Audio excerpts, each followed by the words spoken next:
Alright, Flight Sim community, this is Beetle Beast on the ground here in Joplin, Missouri, taking off runway 18 on our next leg of the journey. We're going to be heading over to Branson Regional Airport.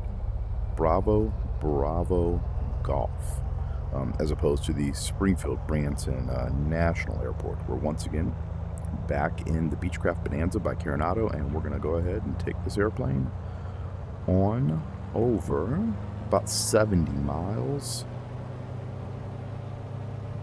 And here we go. Power's coming in.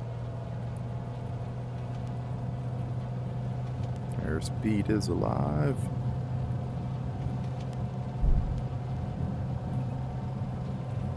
Been a minute since I've been in the Beechcraft. I'm gonna kind of hop off the runway there. And it's going to be about 120 degrees. I've already got the CDI set up with 120 as our course. We'll just climb up, get past the tower here, and then we'll make the left-hand turn and kind of start working our way on course. Thank you for the hospitality, Brands, or Joplin. We're out of here. All right. Gears up. Flaps are on the move. They're coming up.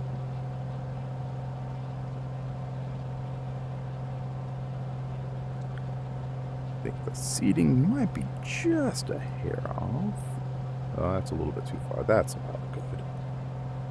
Seemed like my head was about to go through the window over there.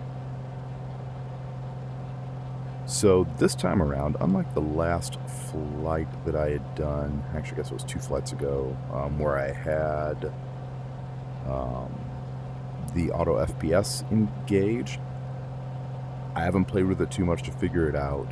I'm kind of half wondering if I was having issues because I was climbing up to, say, 10,000 feet, and the airplane was, as it descended back down, there were additional items that were kind of being re-rendered. I don't know if that's what was causing it. The system's strong, a 7800 X3D still, and the 9070 XT. So, I mean, right now, I'm getting almost 70 frames per second. ASW's turned off. I'm not using auto FPS right now. So I'm thinking that it was attempting to limit things. I'm just letting the airplane, or letting the game kind of run to kind of see where we go and just kind of what kind of performance I get out of it. Granted, there's not a lot out here. There's no clouds today. It's a gorgeous day. No clouds. We're going to be staying low, as once again we're in the Bonanza. We're not in the turbocharged 210, which I think does benefit from being able to get you up to those higher altitudes. Like I said, I did 1 flight in that airplane. I took it up to 20,000 feet, and it would have kept climbing. So it's a beast of an airplane. I can't imagine being in a turbocharged single and flying around at those altitudes. It does seem strange to me. At the same time, I can remember taking, non-turbocharged, naturally aspirated Skyhawks up to 10,000 feet and going, this airplane does not belong up here at all. So, all things said, do I know if do I think I would? I don't know. I guess if there was a situation that warranted it, such as I was really able to get a fuel burn down in that thinner air, get the use of some really high ground speeds from a tailwind, then yeah, I could picture doing it. Sucking on oxygen and taking whatever little bit of heat you can get from the engine, yeah. But yeah, it'd be fun. It'd be different. I'm not a huge fan of sucking on oxygen, but such is life. So I'll probably be quiet for most of this one. This one should be pretty quick. I don't think there's gonna be a whole lot to see. I'm probably going up to like 55 or so, 5,500 feet, and cruise on over there. We're just kind of doing a cruise climb here, trying to cover some ground here at 130 knots while we continue to gain altitude. But the game itself, gosh, I mean, it's running really good. I think I've got it set up right now on 72 hertz for the Quest 3. looks great, is running great, and yeah, I'm more than happy with it. So we're obviously inside of 500 feet to climb. And just kind of taking the sights as we fly over the flyover country here. So no, I've mentioned it before. I've thought about purchasing the Black Square Bonanza. Now, granted, I don't have any intentions of doing a simulator level learning experience on any of these particular airplanes. I've got a couple airplanes that I would like to do, but they haven't been released yet. So I'm willing to say that I don't know if I would get a whole lot out of purchasing one of those airplanes. I think that the simulation of the engine, I think I would find that stuff to be interesting. I think I would find the simulation of the instrumentation and the systems behind them a little bit more interesting. I think that for people that are really big in a flight sim, that probably has a ton of value, just for finding things that are more complex, that are more like the real thing. And I guess that for me, that may just not be the direction of flying that I want to go when it comes to the game. But maybe, I don't know. I find I'm half allured, I guess, because you don't know what you don't know. So I'm wondering if something like that would interest me, or am I just kind of happier hopping on with something that I can just get out and go? So if you've got the Black Square Bonanza, shoot it in the comments. I'd really also be curious for anybody who's flown, say, this Carenado version of the Bonanza. This is obviously the V-tail, or if you've flown, and I think that from what I've heard, there are multiple versions of the Bonanza, including one of the turbine conversions. And there's a guy at our airport that has one. Well, he's not a guy at our airport. There's a guy who owns one. He actually hired a pilot, it appears, to fly him around. And looking at the airplane itself, it looks like a really cool airplane. They've got some decent avionics in it. It is not pressurized still, so they're still limited in altitude unless you want to start huffing oxygen. But otherwise, I mean, it's, he's getting right around, I think he said 200 knots out of it, maybe a little bit more, which if you look here, this thing here is getting 150, with the power kind of pulled back to cruise power settings. That's not bad. So you're getting an extra 40 knots. It apparently sips fuel. You just have to kind of worry about, somebody putting avgas in your diesel, but, and that's just from line service. So be there when the line service is fueling the airplane up.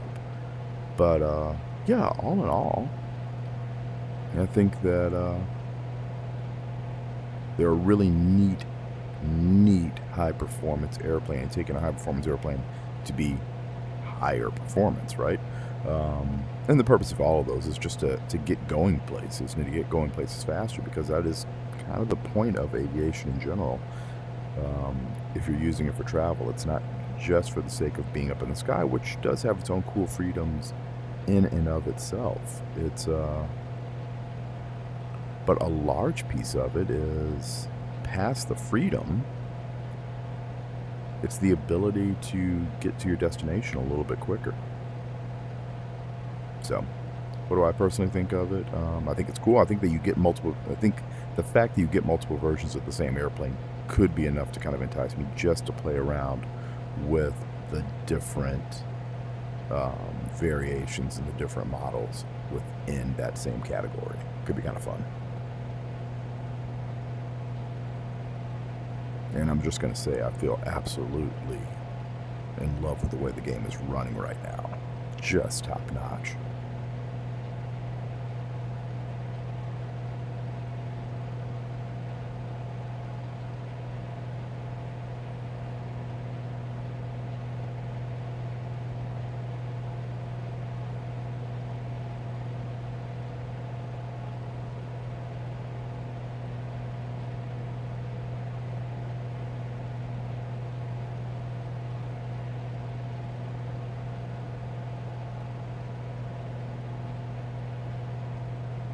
So I don't know which one of these I enjoy flying more. We're doing 180 knots over the ground in this one. The 210 is arguably a little bit faster. Not by much, but a little bit.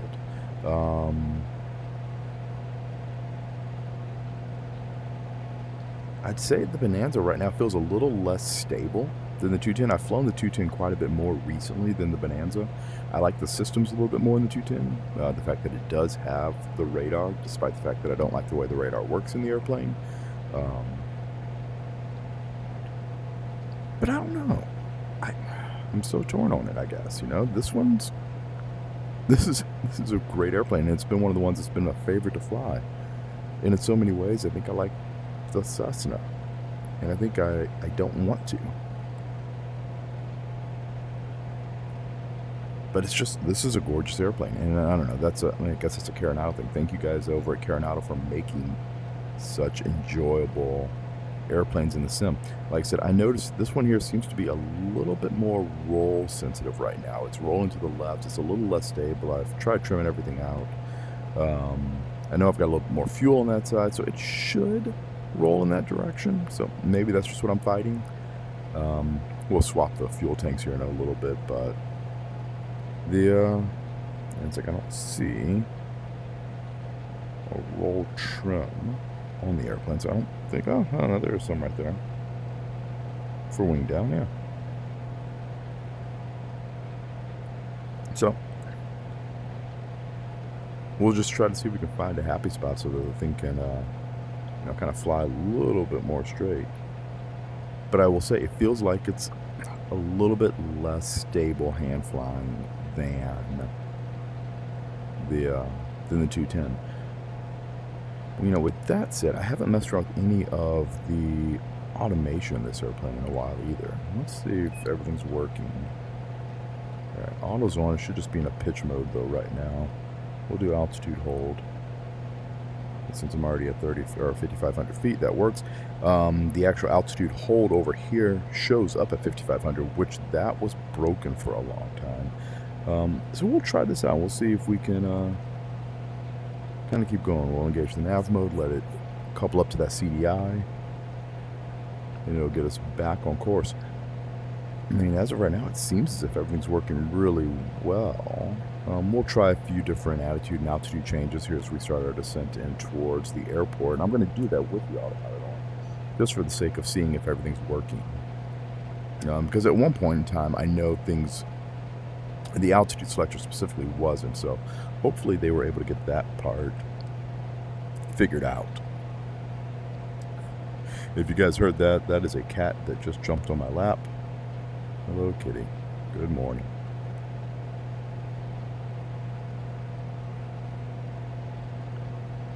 Oh, let's see. Calm winds over there in Branson.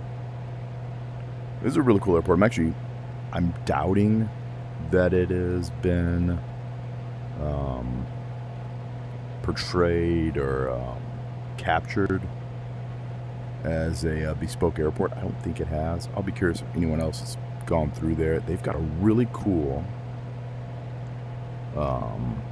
GA terminal building there. I doubt they did. It kind of reminds you of Aspen, if you've done any flying into Aspen. The terminal kind of has this lodge feeling. From my understanding, the terminal was built, so I'm talking about the GA side of the terminal, not necessarily the airline side, because they do have airline flights that go in and out of Branson. But the GA side terminal, from my understanding, is built by the owner of Bass Pro Shops, and they're from the Branson area, and they have a major presence down in that area as a result. And it's a really cool little airport. Okay, can't touch the stick, you're gonna fall off. That's not gonna be good. So 1,200 feet, we'll go to 2,200 feet then for our field elevation. That's what we'll use for our pattern altitude. It says visibility should be all good. Looks kind of hazy out there, which will be interesting to see if that holds true. But yeah, let's go ahead and set in 22. We won't start down yet. We're 30 miles away. We don't have to lose a whole lot. I mean, we only start down maybe 10 miles from the airport, give or take. So we're just going to keep trucking along here at altitude.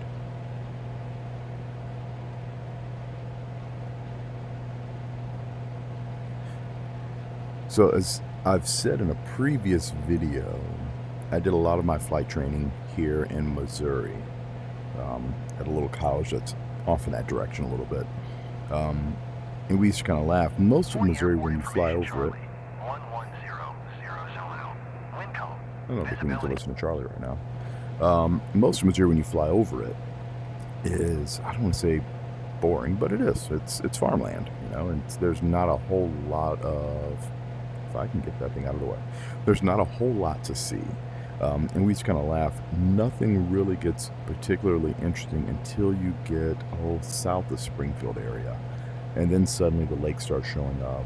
You get into the Ozarks, and it is really pretty.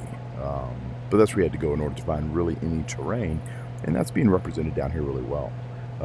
Something else to note, a lot of times, and I'm sure that anyone who flies and doesn't fly knows this as well, but you end up with that low-level fog, especially in the morning times. Now, granted, it's 10 a.m. here right now, so a lot of that would have burned off.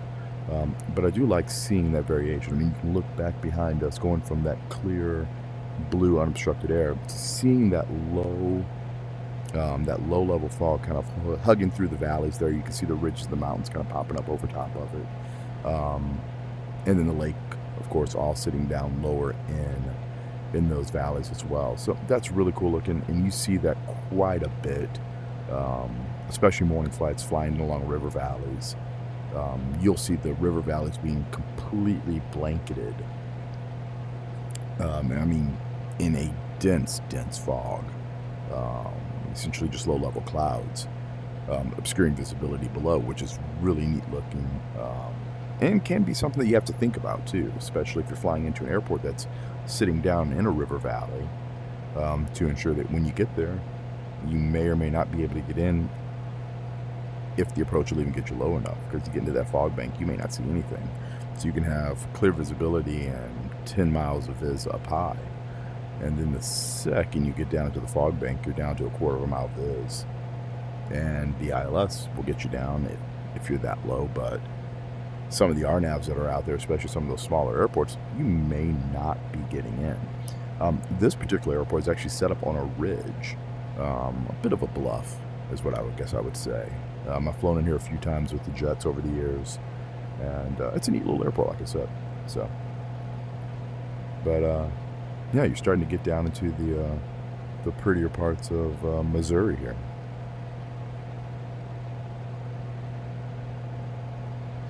And this will only be a short stint for us here in Missouri as we work our way kind of down to Arkansas, cross over to Mississippi, and then Alabama, and then Florida. So maybe a touch into Georgia. I don't think we'll get that way.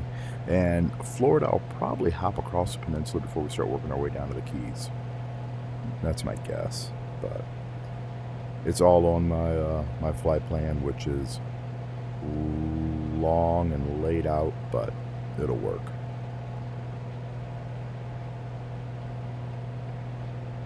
And I'm pretty happy. The fact that I've flown halfway across the country now with this thing. It's been a long time. It's not one of those things that was going to take me a week to do.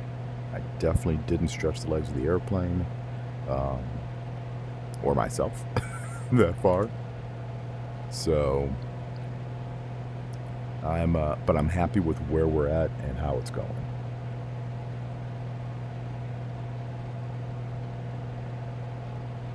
So I will say there were a couple little airports that were down this way that were really neat that we used to fly into. They were right here along the lake.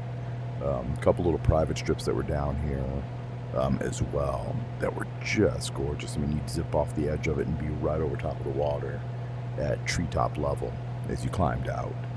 And yeah, that is really the true joy of GA flying. Actually, I think I might have it on here. One of my favorite airports is probably upcoming. One that we used to take our students into back in the day on the White River down in Arkansas. Little grass strip. I bet I put it on there because it's an awesome airport. I hope I put it on there, and if I didn't, I might detour towards it because it'll be kind of on this way anyway. But just a cool airport.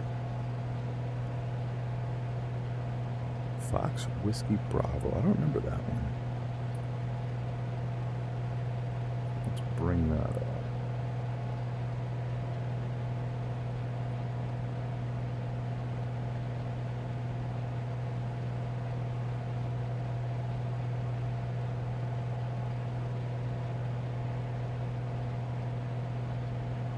Branson West Municipal, Emerson. Yeah, I think actually that should work out. Like I said, the weather's pretty calm. So yeah, just landing 3-2. Just come in, hit the downwind, and I fly it and land. It should be nice and easy. We'll probably swap it over. I'll just fly it over in heading mode once we get down low. But 14 miles away. Let's go ahead and start that descent. We'll see if we can remember how to do that. So, let's see. Armed. Vertical speed.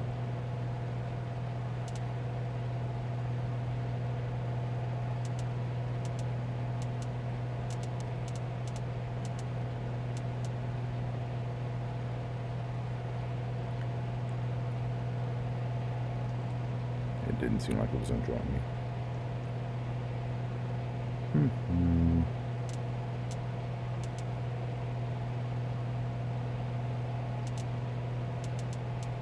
It seems stuck at a 500 foot per minute descent.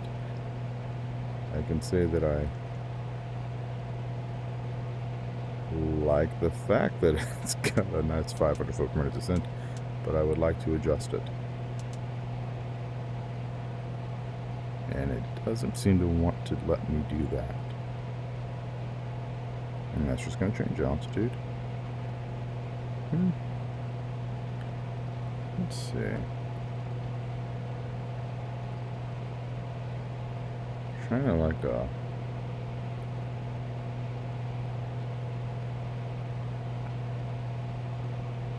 Alright, that worked initially. See if it maintains 1,000 feet per minute.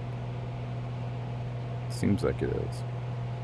Alright, so I used it kind of like a touch control steering, similarly to how I manipulate the Lear, where you're able to push the button to push the touch control to make the autopilot kind of fly where you want it to fly.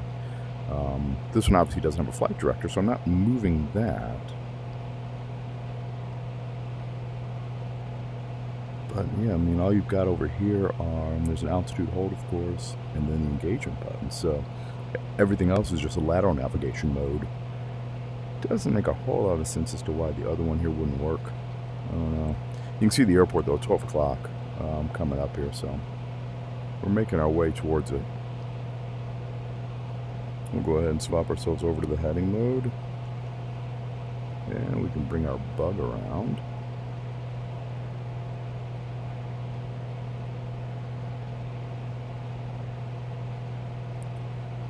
And give Tower a call to tell them we're inbound and would love to land there.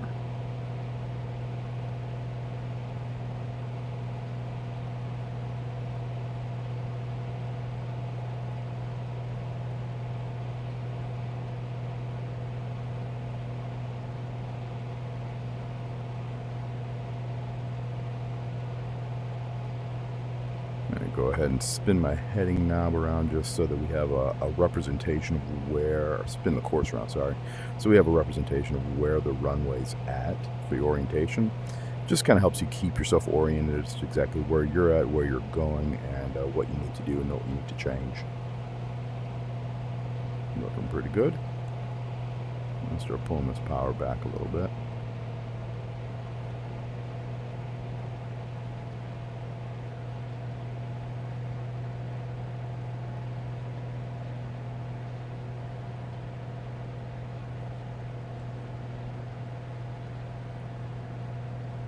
That was funky. I did not touch anything. And we just obviously went from 1,000 feet per minute in descent to a major bump to almost 800 feet per minute in a climb. And as I said, I've touched nothing on that.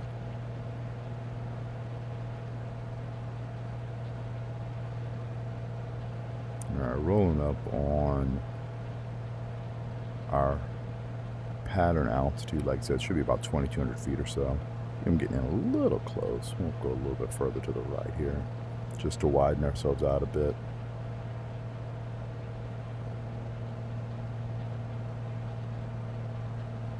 Yeah, got a little bit of wind down here apparently, even though it's calm down there on the field.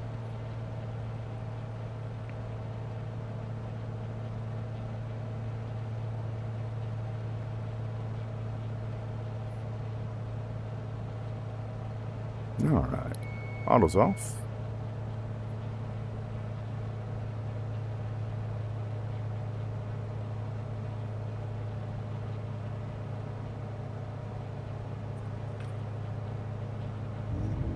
Gears coming down. 3 green lights.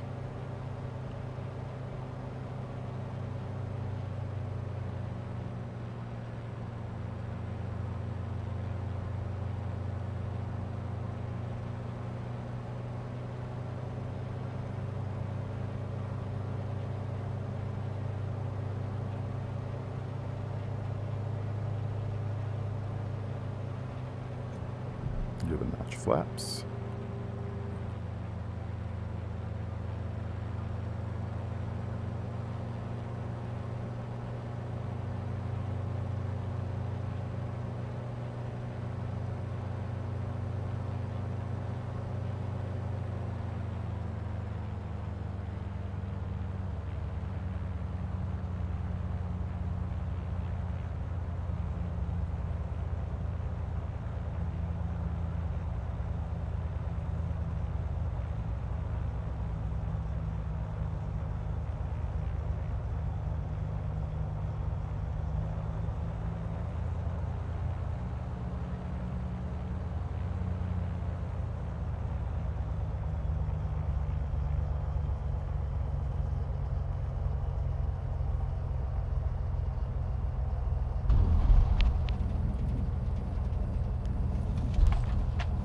And that's that.